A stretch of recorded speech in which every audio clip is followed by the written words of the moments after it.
चलिए, तो आज हम लोग आज की क्लास में करेंगे एल्डिहाइड और कीटोन के बारे में करेंगे, जिसको हम लोग कार्बोनिल यौगिक कहते हैं। ठीक है, कार्बोनिल यौगिक, ठीक, जिसके साथ में कार्बोनिल समूह जुड़ा होता है। तो कार्बोनिल समूह युक्त यौगिक जो है कार्बोनिल यौगिक कहलाता है, जैसे कि एल्डिहाइड। ठीक है, ये CO के साथ में अगर H जुड़ गया है तो ये एल्डिहाइड है, एल्डिहाइड। और एक हो गया कीटोन। ठीक है, तो ये एल्डिहाइड और कीटोन के बारे में आज हम की पढ़ाई करेंगे कि एल्डिहाइड बनाया कैसे जाता है, कीटोन को कैसे बनाया जाता है, इसमें कौन कौन सी इसकी प्रॉपर्टीज रहती है। ठीक है, साथ ही साथ में हम ये देखेंगे कि इनमें कौन कौन सी समवायता वगैरह पाई जाती है, वो सारे के अध्ययन हम करेंगे। तो सबसे पहले हम लोग जो कार्बोनिल यौगिक जो एल्डिहाइड या कीटोन है उसको बनाने की विधि में देखते हैं। बनाने की विधियां, तो सबसे पहले जो आप लोगों को पिछले क्लास में, पिछले लेसन में आप लोग जब देखोगे एल्कोहल वाला, एल्कोहलों का परीक्षण करने का मैंने आप लोगों को अभिक्रिया दिया था, बताया था। एक था 4 अभिक्रियाएं था, उसमें से पहले 2 अभिक्रिया, पहला अभिक्रिया था उसमें ऑक्सीकरण अभिक्रिया और दूसरा विहाइड्रोजनीकरण। तो उन दोनों वीडियो से आपको समझ में आ जाएगा कि एल्कोहल का निर्माण कैसे होता है। ऑक्सीकरण में देख लेते पहले विधि है इसका ऑक्सीकरण। आपको दोनों लेसन का साथ साथ तैयारी हो जाएगी इसको करने से। तो ऑक्सीकरण की क्रिया जो होता है, उस ऑक्सीकरण की जो क्रिया होता है इसमें हम लोग क्या करते हैं, एल्कोहल जो है उसका ऑक्सीकरण करवाते हैं अम्लीय KMnO4 या फिर K2Cr2O7, अम्लीय पोटेशियम परमैंगनेट या अम्लीय पोटेशियम डाइक्रोमेट की उपस्थिति में जब हम लोग एल्कोहल का ऑक्सीकरण करवाते हैं तो हमको एल्डिहाइड या कीटोन मिलता है। प्राथमिक एल्कोहल जो होता है, प्राथमिक एल्कोहल का ऑक्सीकरण कराएंगे तो एल्डिहाइड मिलेगा, और द्वितीयक एल्कोहल जो है, उस द्वितीयक एल्कोहल का ऑक्सीकरण कराने से हमको कीटोन प्राप्त होता है। ठीक है, प्राथमिक एल्कोहल जैसे उदाहरण के लिए CH3 CH2OH, इसका मैं ऑक्सीकरण करा देता हूं अम्लीय KMnO4, अम्लीय KMnO4 की उपस्थिति में करा रहा हूं इसमें। तो ये H2O बाहर कर देंगे, ये H2O निकाल दिए तो ये एल्डिहाइड दिख रहा है, CH3CHO एस्टल्डिहाइड। यहां मैंने एथिल एल्कोहल लिया तो एस्टल्डिहाइड बना। अगर यहाँ पे मेथिल एल्कोहल लिया होता तो फॉर्मेल्डिहाइड बनता। अगर मैं यहाँ पे CH3OH लिया होता, सेम रिएक्शन अगर हम लोग करते हैं यहाँ पर, ठीक है ना, तो यहां से H2O, तो यहां से H2 निकालूंगा मैं तो एक H बचा रहेगा, HCHO। ये H2O यहां से बाहर करेंगे, H2O बाहर करेंगे इसमें से तो एक H बचा रहेगा, H पहले लिख रहा हूं मैं HCHO। ठीक है, तो इस प्रकार से प्राथमिक एल्कोहल जो है, उस प्राथमिक एल्कोहल का ऑक्सीकरण हम लोग करा रहे हैं तो हमको एल्डिहाइड प्राप्त होता है। लेकिन अगर यहां पे मैं द्वितीयक एल्कोहल का ऑक्सीकरण कराऊं तो द्वितीयक एल्कोहल का ऑक्सीकरण करने से कीटोन मिलता है, एसीटोन मिलेगा। देखिए जैसे कि CH3CH3CHOH, ये द्वितीयक एल्कोहल है। इस द्वितीयक एल्कोहल का मैं ऑक्सीकरण कराऊंगा तो फिर से H2O निकाल देंगे, यहां से बाहर करेंगे तो ये कीटोन मिल जाएगा, CH3CH3CO। इस प्रकार से ये एसीटोन कीटोन मिल गया।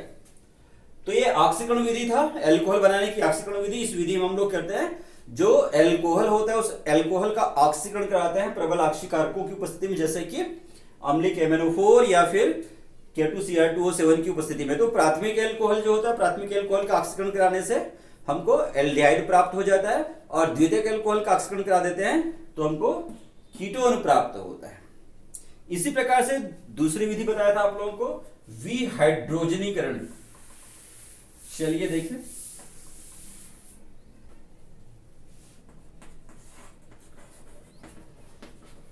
विहाइड्रोजनीकरण, विहाइड्रोजनीकरण के बारे में आप लोगों को बताया था, हाइड्रोजन को बाहर निकालने की क्रिया।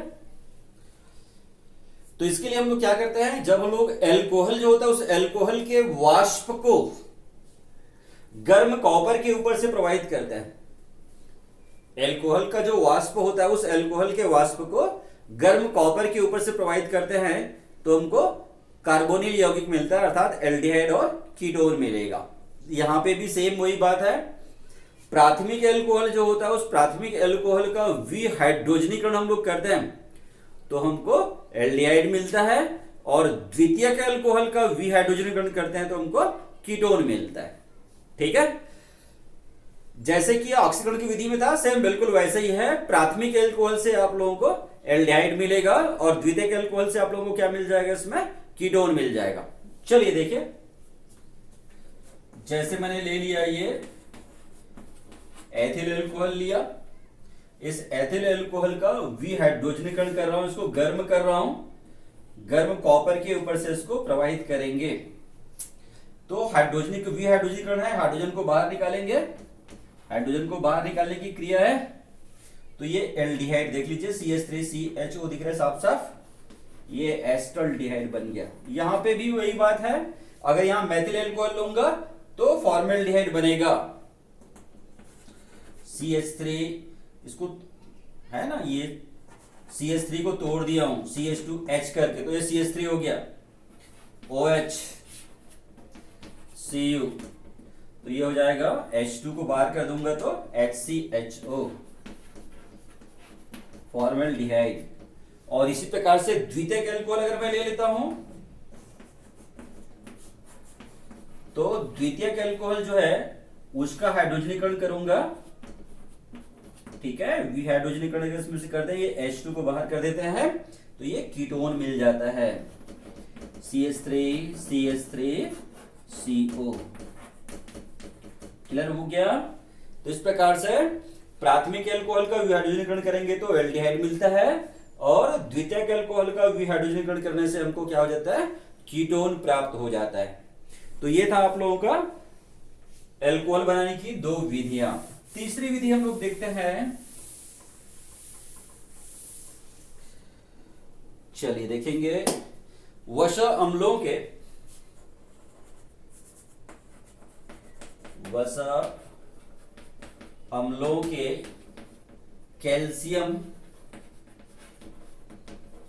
कैल्शियम लवणों द्वारा, जो वसा अम्ल होता है, कार्बोक्सिलिक अम्ल होता है, उस कार्बोक्सिलिक अम्ल के जो कैल्शियम लवण होता है, जैसे फॉर्मिक अम्ल से बनेगा कैल्शियम फॉर्मेट, एसिटिक अम्ल से बनेगा कैल्शियम एसिटेट। ठीक है कि नहीं। तो ये जो अम्ल होते हैं, कार्बोक्सिलिक अम्ल होते हैं, RCOOH। ठीक, तो इसको हम लोग क्या करेंगे, इसको कैल्शियम द्वारा विस्थापित कर देंगे तो वो जो लवण बनेगा वो लवण कहलाएगा क्या, कैल्शियम लवण कहलाएगा। वसा अम्लों का कैल्शियम लवण, कैल्शियम फॉर्मेट कैल्शियम, ठीक है कि नहीं, एसिटेट। तो कैसे इसके द्वारा किया जाता है, तो इसके लिए इसका तापीय अपघटन किया जाता है। ठीक है, जब वसा अम्लों के कैल्शियम लवणों का क्या किया जाता है, तापीय अपघटन किया जाता है तो उससे कार्बोनिल यौगिक मिलता है, अर्थात एल्डिहाइड या फिर कीटोन प्राप्त होता है। कैसे होता है, चलिए देखें। तो पहला, अगर हम लोग यहां पे कैल्शियम फॉर्मेट का तापीय अपघटन करते हैं, तापीय अपघटन करेंगे, गर्म करेंगे तो उससे हमको फॉर्मेल्डिहाइड प्राप्त होगा। चलिए देखें, HCOO ट्वाइस Ca, ये कैल्शियम फॉर्मेट है। तो इसका हम लोग तापीय अपघटन कर देंगे, गर्म करेंगे इसको, ठीक है कि नहीं? तो इससे हमको फॉर्मेल्डिहाइड मिलेगा। चलिए इसको थोड़ा सा तोड़ के दिखा देता हूं ताकि आप लोगों को समझना बहुत आसान हो जाएगा। HCOO HCOOCA, यहां से हमको कैल्शियम कार्बोनेट को बाहर कर देता हूं, ऐसा कैल्शियम कार्बोनेट में बाहर कर देता हूं, CaCO3, कैल्शियम कार्बोनेट निकल गया, CaCO3। तो देख लीजिए HCHO, क्लियर हो गया? तो जब हम लोग कैल्शियम फॉर्मेट का तापीय अपघटन कराते हैं तो क्या मिला हमको? एल्डिहाइड मिल गया, फॉर्मेल्डिहाइड प्राप्त होता है। इसी प्रकार से अगर हम लोग कैल्शियम एसीटेट, कैल्शियम फॉर्मेट की जगह में कैल्शियम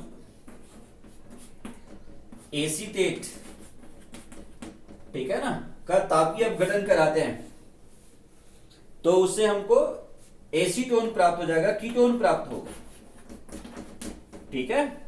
चलिए देखिए, CH3COO ट्वाइस, ये कैल्शियम एसीटेट है। तो यहां पे तापीय अपघटन कराएंगे, सेम ऐसी रिएक्शन करेंगे, इसमें भी कैल्शियम कार्बोनेट को बाहर कर देते हैं। तो देख लीजिए कीटोन मिल रहा है, CH3COCH3, CH3COCH3, क्लियर हो गया? तो यहां पर हम लोग कैल्शियम फॉर्मेट जो है, उस कैल्शियम फॉर्मेट का तापीय अपघटन कराते हैं तो फॉर्मेल्डिहाइड प्राप्त होता है, जबकि कैल्शियम एसीटेट का तापीय अपघटन कराते हैं तो क्या मिल जाता है हमको? एसीटोन मिलता है। इसी प्रकार जब दोनों का, कैल्शियम फॉर्मेट और कैल्शियम एसीटेट दोनों के मिश्रण जो होता है, उस दोनों मिश्रण का, कैल्शियम फॉर्मेट और कैल्शियम एसीटेट के मिश्रण जो होता है, उस मिश्रण का हम लोग तापीय अपघटन कराते हैं तो फिर हमको एस्टल्डिहाइड प्राप्त हो जाता है, ठीक है? कैल्शियम फॉर्मेट और कैल्शियम एसीटेट, इन दोनों का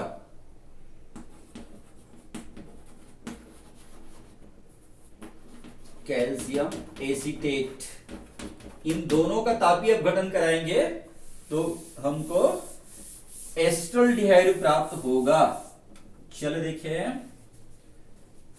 HCOO Ca plus CH3COO Ca, ये तापीय अपघटन करा रहे हैं, ठीक है? तो यहां पर भी हमको सेम पहले की जैसे ही करना है आप लोगों को। कैल्शियम का क्या करेंगे, इसको एसीटेट को बाहर करेंगे, कैल्शियम एसीटेट बाहर करेंगे, ये ऐसे CaCO3 को बाहर कर दिया, ठीक है? CaCO3 तो क्या हुआ यहां पे? देखिए CH3CHO और CH3CHO दिख रहा है आप लोगों को, CH3CHO। इसके साथ इधर देख लेंगे, ये CH3CO यहां पर है, H यहां पर है, ये हो गया CH3CHO यहां पे हो गया, ठीक है? और इधर से इसका देखेंगे CH3CHO। तो इस प्रकार से जब हम लोग कैल्शियम फॉर्मेट और कैल्शियम एसीटेट के मिश्रण का क्या करवाते हैं, तापीय अपघटन करवा देते हैं, तो क्या मिल जाता है? एस्टल्डिहाइड प्राप्त हो जाता है। तो इस प्रकार से तापीय, है ना, जो वसा अम्लों के कैल्शियम लवणों के द्वारा जब हम लोग इसका तापीय अपघटन कराते हैं तो याद रखिएगा, अकेले जब कैल्शियम फॉर्मेट का हम लोग तापीय अपघटन करवाते हैं तो फॉर्मेल्डिहाइड मिलता है, अकेले कैल्शियम एसीटेट का तापीय अपघटन कराएंगे तो एसीटोन मिलेगा। लेकिन मिश्रण का, दोनों का को एक साथ, कैल्शियम फॉर्मेट और कैल्शियम एसीटेट दोनों के मिश्रण का तापीय अपघटन कराते हैं तो हमको एस्टल्डिहाइड प्राप्त हो जाता है। क्लियर हुई बात आप लोगों को? इसी प्रकार से आगे देखिए,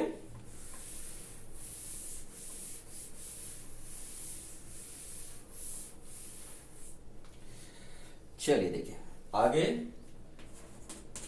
रोजनमुंड अपचयन द्वारा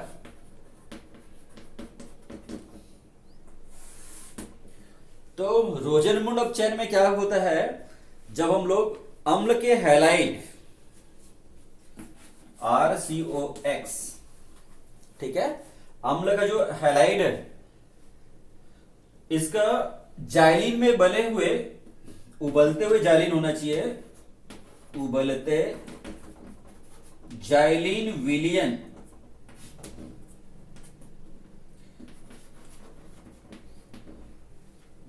जाइलिन विलियन द्वारा, है ना, के साथ में इसका हम लोग अपचयन कराते हैं। ठीक है, ये अपचयन होता है पैलेडियम युक्त बेरियम सल्फेट की उपस्थिति में, तो उससे हमको एल्डिहाइड प्राप्त होता है। ये एल्डिहाइड बनाने की विधि है, इससे कीटोन नहीं बन सकता है। ये रोजनमुंड अपचयन जो होता है, उस रोजनमुंड अपचयन के द्वारा केवल एल्डिहाइड प्राप्त होता है, कीटोन प्राप्त नहीं होता है, ध्यान रखिएगा। तो इस विधि में हम लोग है ना, एसिड हैलाइड जो होता है, अम्ल halide, acid halide, acid halide का उबलते हुए जाइलिन विलियन में अपचयन करते हैं, किसकी उपस्थिति में, पैलेडियम युक्त बेरियम सल्फेट की उपस्थिति में, तो उससे हमको एल्डिहाइड प्राप्त होता है। क्लियर हो गया बात आप लोगों को?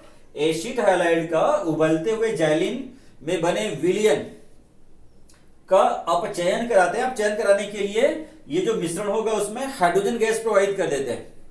अपचयन मतलब हाइड्रोजन संयोग है, तो यहां पे हाइड्रोजन गैस प्रोवाइड करते हैं इसमें एसिड हैलाइड, ठीक है ना, एसिड हैलाइड विलियन में, तो उससे क्या हो जाता है, हमको एल्डिहाइड प्राप्त हो जाता है।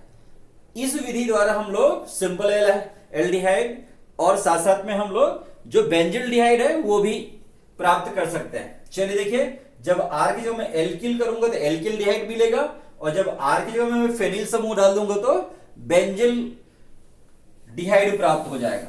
चलिए देखिए, तो जैसे आर की जगह मैंने लिया CH3, COX की जगह लिया Cl, एसिटिल क्लोराइड नाम है इसका, एसिटिल क्लोराइड, इसमें मैंने ये हाइड्रोजन गैस प्रोवाइड किया, उबलता हुआ जाइलिन विलियन है, और उपस्थिति बता दिया पैलेडियम युक्त बेरियम सल्फेट।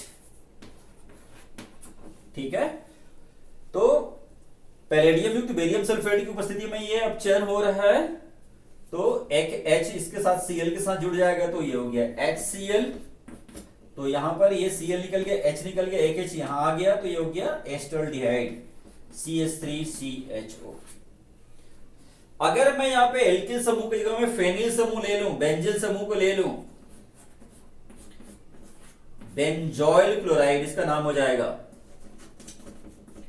Benzoyl chloride. ठीक है, इस मैं अगर अभिक्रिया करूं सेम ऐसी रहेगा ये, ठीक है, तो इसके हिसाब से यहां पे बेंजिल्डिहाइड मिलेगा, बेंजिल्डिहाइड मिल जाएगा। तो इस प्रकार से जो रोजनमुंड अपचयन होता है, उस रोजनमुंड अपचयन जो है, इसमें हम लोग एल्किल हैलाइड, एल्किल्डिहाइड भी बना सकते हैं और फेनिल्डिहाइड भी बना सकते हैं।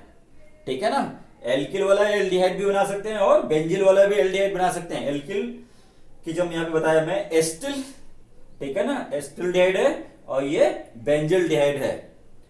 तो ये अभिक्रिया जो है, इस अभिक्रिया में जो बेरियम सल्फेट जो होता है, ये बेरियम सल्फेट उत्प्रेरक जो पैलेडियम या पेरिलियम उत्प्रेरक है, और बेरियम सल्फेट जो है वो उत्प्रेरक विष है, इसके लिए उत्प्रेरक विष का काम करता है, जो कि एल्डिहाइड को एल्कोहल में अपचयित होने से क्या करता है, ये रोक देता है। अगर यहाँ पे बेरियम सल्फेट नहीं मिलाएंगे तो ये जो एल्डिहाइड बन रहा है वो एल्डिहाइड तुरंत फिर एल्कोहल में परिवर्तित हो जाएगा। तो ये एल्डिहाइड को एल्कोहल में परिवर्तित होने से रोकने के लिए ही यहाँ पे बेरियम सल्फेट का उपयोग किया गया है। इसलिए ये जो बेरियम सल्फेट है वो पैलेडियम के लिए, उत्प्रेरक पैलेडियम के लिए क्या काम कर रहा है, यहाँ पे उत्प्रेरक विष का कार्य करता है। क्लियर हो गया? तो ये मैंने आप लोगों को कुछ विधियां बताया अभी क्या बनाने का, एल्डिहाइड और कीटोन बनाने की। अभी और भी विधियां हैं तो उसके बारे में फिर नेक्स्ट क्लास में करेंगे। ठीक, थैंक यू।